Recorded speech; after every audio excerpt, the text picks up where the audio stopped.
ஏசாயா அதிகாரம் 56. கர்த்தர் சொல்லுகிறார், நீங்கள் நியாயத்தை கைக்கொண்டு நீதியை செய்யுங்கள். என் ரட்சிப்பு வரவும் என் நீதி வெளிப்படவும் சமீபமாயிருக்கிறது.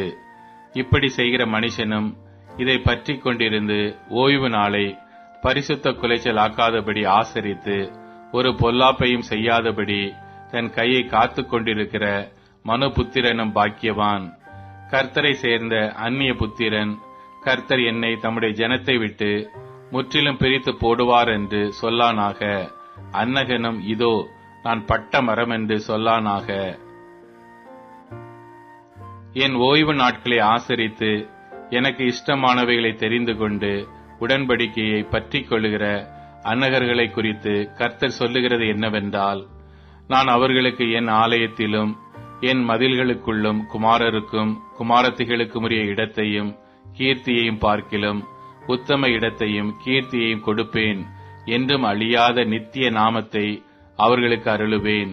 கர்த்தரை சேவிக்கவும் கர்த்தருடைய நாமத்தை நேசிக்கவும் அவருக்கு ஊழியக்காரராயிருக்கவும் அவரை சேர்ந்து ஓய்வு நாளை பரிசுத்த குலைச்சல் ஆக்காதபடி ஆசரித்து என் உடன்படிக்கையை பற்றி கொண்டிருக்கிற அந்நிய புத்திரர் அனைவரையும் நான் என் பரிசுத்த பர்வதத்துக்கு கொண்டு வந்து என் ஜெப வீட்டிலே அவர்களை மகிழ பண்ணுவேன்.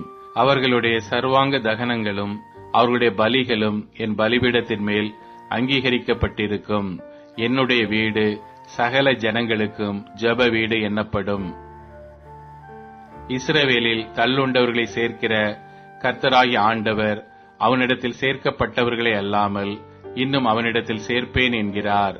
வெளியில் சஞ்சரிக்கிற சகல மிருகங்களே, காட்டிலுள்ள சகல மிருகங்களே, பட்சிக்க வாருங்கள். அவனுடைய காவற்காரர் எல்லாரும் ஒன்றும் அறியாத குருடர்.